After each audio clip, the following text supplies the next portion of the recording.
ये भारत भूमि आस्था की भूमि है, श्रद्धा की भूमि है।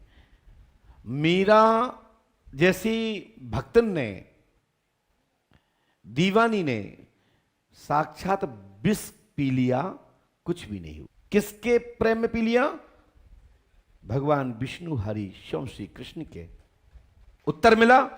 हमारे सूरदास जी महाराज ने अनेकों अनेकों बार कुआं में गिरने से बचे, बैल बछड़े आदि से बचे। कैसे बचे? ठाकुर जी की कृपा से। बड़े से बड़े महापुरुष हुए हैं, उनको जला भी दिया लेकिन जले नहीं। कैसे? भगवान की कृपा से। प्रहलाद का देख लीजिए आप, हमारे यहां इतिहास है, हमारे यहां पुराण शास्त्रों में चर्चा है।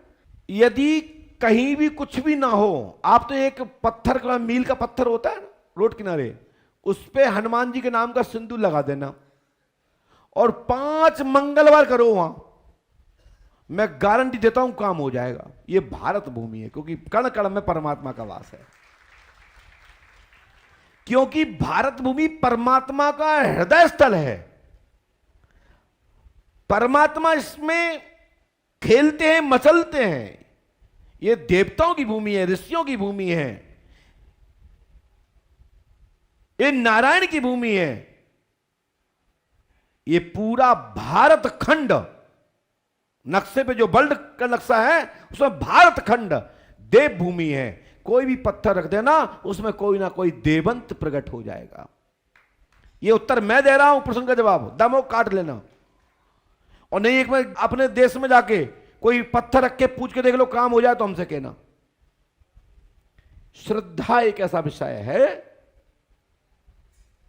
कि आप श्रद्धा से किसी पत्थर के सामने किसी देव को, जैसे कि ना मालूम कितनी प्रकार की मिट्टी को बनाकर के गणेश जी बनाए गए होंगे, लेकिन जब तक पूजा होगी तब तक बाबा गणेश जी की वो झांकी, वो दिव्य मोहिनी रूप, वो दिव्य शक्ति का दर्शन आप भक्तों को, ईश्वरवादियों को स्पर्श होगा। जैसे वायु आपसे स्पर्श होती है, महसूस होता है हवा लग रही है, ऐसे ही भक्तों को भक्ति की शक्ति का महसूस होता है। आप लोग मेरी बात को समझिए। कई जगह ऐसी हैं कि 5 लाख लोग पहुंच जाएं तो उसमें से 5% लोगों के काम तो आप से आप हो जाते हैं। ये बताओ, इस दुनिया में क्या ईश्वर विरोधी, संत विरोधियों के या भगवान की पराशक्ति पर जो अंकुश आरोप लगाते हैं, प्रत्यारोप लगाते हैं, धर्म ग्रंथों को जला देते हैं, क्या उनके काम नहीं होते? वे भी तो करोड़पति, अरबपति, संघपति बने बैठे हैं। तो भगवान तो उनके भी काम करते हैं, लेकिन उनका अंततः गति 0 हो जाती है। उनका अंततः जीवन नरक हो जाता है। मछली की तरह तड़प तड़प के मर जाते हैं जो ईश्वर और धर्म विरोधी होते हैं। ये मैं गारंटी दे रहा हूं, नोट कर लीजिए और इतिहास उठा के देख लो। और भक्त एक पैसा हो ना हो, अंततः उसकी गति अच्छी होती है, बस वो ईश्वरवादी होना चाहिए।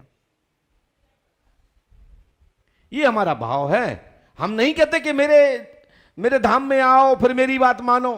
जिसको जरूरत हो पंडोकर सरकार की, जिसको जरूरत हो अपने मार्गदर्शन की, वो पंडोकर धाम की चौखट की शरण ले और पराशक्ति यज्ञ विज्ञान को, मंत्र विज्ञान को पालन करें। 100% उसके जीवन में परिवर्तन होगा, उसके व्याधि में लाभ होगा। बोलिए श्री पंडोकर सरकार की।